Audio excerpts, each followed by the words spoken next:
Every Python developer hits the same wall on day 3. I want to show it to you now. You've probably worked at a company, or maybe you're working there right now, where the entire codebase is stuck on Java 8. Meanwhile, you hear about all these exciting new features in Java 17 or even Java 21, and you wonder, why the disconnect? Why are we still using a version from 2014 when new ones arrive every 6 months?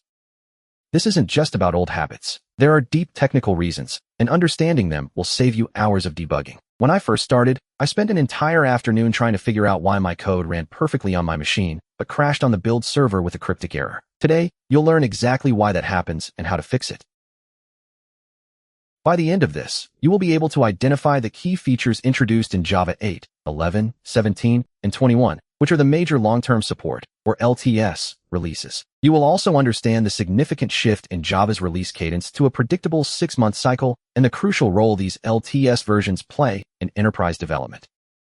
Crucially, you'll grasp Java's core promise: write once, run anywhere, its underlying mechanisms, and the practical trade-offs involved. Finally, you'll learn to diagnose and resolve common version compatibility issues, like the dreaded unsupported class version error, which I guarantee you will run into.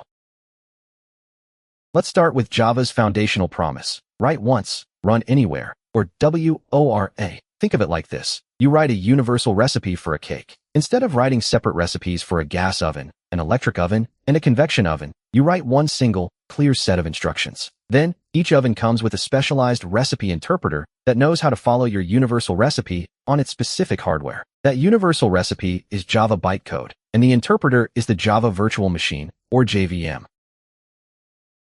Your Java source code, the .java files you write, gets compiled into architecture-neutral bytecode. This bytecode is a compact, pre-verified intermediate representation stored in .class files. It's not interpreted directly from your source code. It's a set of instructions for a theoretical, stack-based Java machine. This is the write once part. Now, for the run anywhere part. The JVM is a platform-specific runtime. You have a JVM for Linux x86, another for Windows ARM, and one for Mac OS. Each JVM loads these .class files, verifies their structural integrity, ensuring no stack underflows or invalid branch targets, and then executes the bytecode. It either interprets it directly or, more commonly, compiles it to native machine code on the fly using a just-in-time, or JIT, compiler.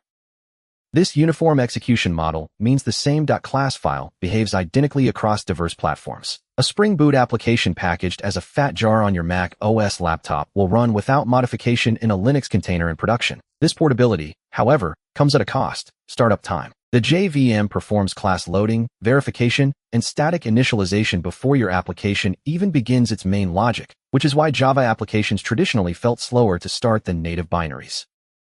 Here's where it gets interesting. After this initial warm-up, the JIT compiler kicks in. It profiles your running code, identifies hot spots, frequently executed methods, and compiles them into highly optimized native machine code. This runtime profiling allows the JIT to make optimizations that static compilers simply cannot, often leading to peak throughput that rivals or even surpasses ahead-of-time compiled languages. This is a critical trade-off: slower startup for faster long-term execution.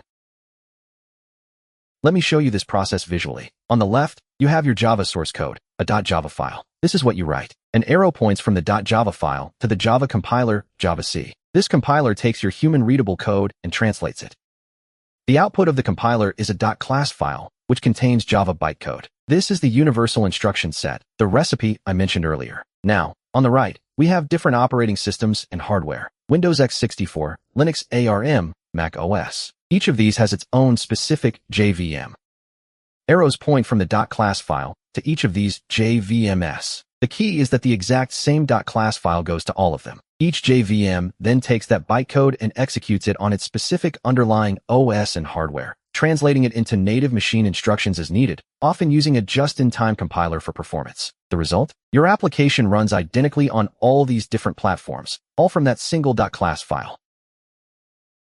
Now that you understand the core, write once, run anywhere promise, the Java release cadence is going to make perfect sense. Before 2017, Java feature releases were infrequent, often years apart. Java 8, released in March 2014, was a tectonic shift. It introduced Lambda expressions, which fundamentally changed how we write functional code, and the Stream API for powerful data processing. It also gave us the new date and time API, Java.time, which finally fixed the long-standing issues with Java's old date classes.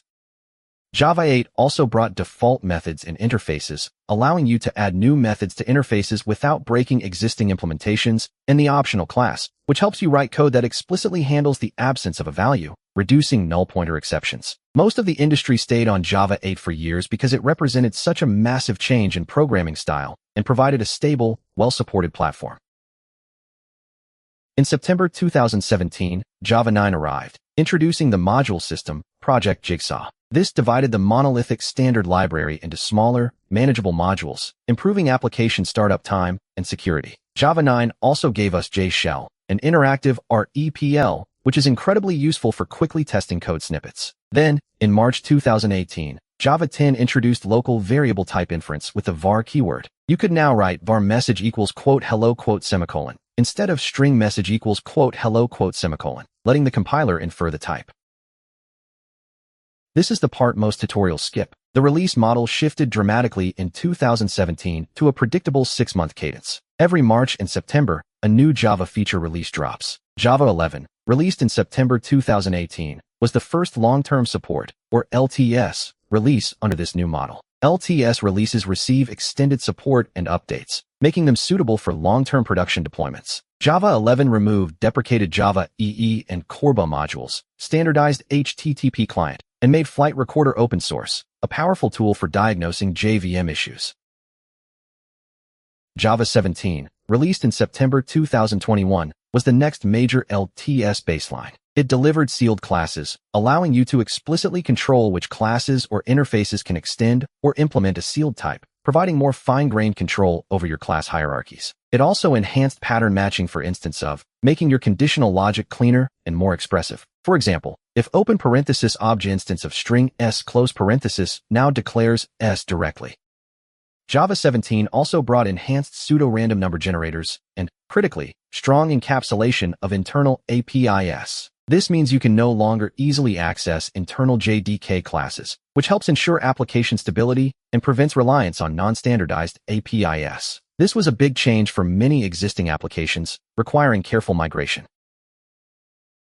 Java 21, released in September 2023, is the current LTS reference point for production systems. It introduced virtual threads, part of Project Loom, which dramatically improves the scalability of server applications by allowing millions of lightweight threads. This is a game changer for high concurrency services. It also brought record patterns and pattern matching for switch expressions, making code even more concise and readable when working with data structures. Java 21 also standardized sequence collections, providing a consistent API for collections with a defined encounter order, and introduced string templates as a preview feature, simplifying string interpolation. The 6-month feature release train means that preview features are available for experimentation, allowing the community to provide feedback, while LTS releases provide that stable, supported foundation for your critical systems. Now, let's talk about the common mistake people make, the one that will give you an unsupported class version error. Imagine you have a DVD player from 2005. If you try to play a Blu-ray disc made in 2020, it simply won't work. The player doesn't understand the newer format. That's exactly what happens when an older Java virtual machine tries to run bytecode compiled by a newer Java compiler.